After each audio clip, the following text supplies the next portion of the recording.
All right. I guess it's kind of closing thoughts, so to speak. I hope people have enjoyed these and maybe learned a few things. That's kind of the goal of it all.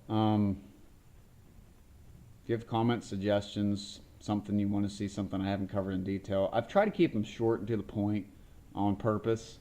I don't want to drag stuff on. I think people tend to lose their attention with stuff. You get to the point, you make your point, you show it. I think the half intelligent person can figure it out. Um, you know, Not necessarily a step by step for everything, but something something I've always said is don't feed the baby. Um, you know, I mean, we live in an information age here, folks. I mean, if you can't find it online, if you're not willing to invest in some paper, factory service manual, something like that, or get an online version, you can get on All Data or Mitchell's and get a subscription just for your car for a year, and it's like, I think it's $30, something like that. It's cheap, you know. Get something like that. I mean, it'll have most of the stuff that this has in it. Or invest in a set of manuals. They get reproduced all the time. They're not hard to find. A few tools. We've been over that. There's really no excuses for it. Ignorance might be bliss when it comes to fixing cars. It's not. You got to know stuff, or at least be willing to learn.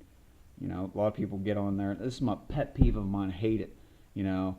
My car doesn't run good. It's a 94 automatic. If they even say that, they might just get on there and say, my car doesn't run good, and I put part X, Y, and Z on it, and it still doesn't run good, and it does it when it's hot, and it doesn't have any power. What's wrong with my car? You can't make heads or tails of that. Nobody knows anything. Really? It's hilarious. You can't. You go to your doctor and say that? You're like, I don't feel good. I got a headache. And that's all you tell him? What? He's got to run tests and things. That's what they do. That, or they take your symptoms down. You tell them as much as you can. Details, details, details. And that's how the doctor helps you, and that's how you diagnose a vehicle. It's details. If you're not a detail person, well, you're going to have to be. You're going to have to learn. Because, to fix a car, you got to be detail oriented. Big picture people. Hey, look. Segway. Car. It's made out of what? Parts and pieces. Each one of them makes up a system, and subsystems make up another system, and one system can affect another, and on and on and on and on, and eventually makes the whole car. Well, here's the problem. You're a big picture person, all you see of the car. How are you going to fix a certain thing if you don't understand the system and how it integrates with the rest of the car?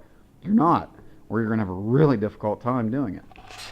So again, I'm rambling. There's my rant for the day, or 2 or 3 or 10, whatever. I don't know, comments, suggestions, something you want to see, let me know, maybe more detail. I'm kind of out of ideas. I've looked through the service manual and just tried to cover common stuff. I don't want to put the service manual verbatim. That would be kind of stupid.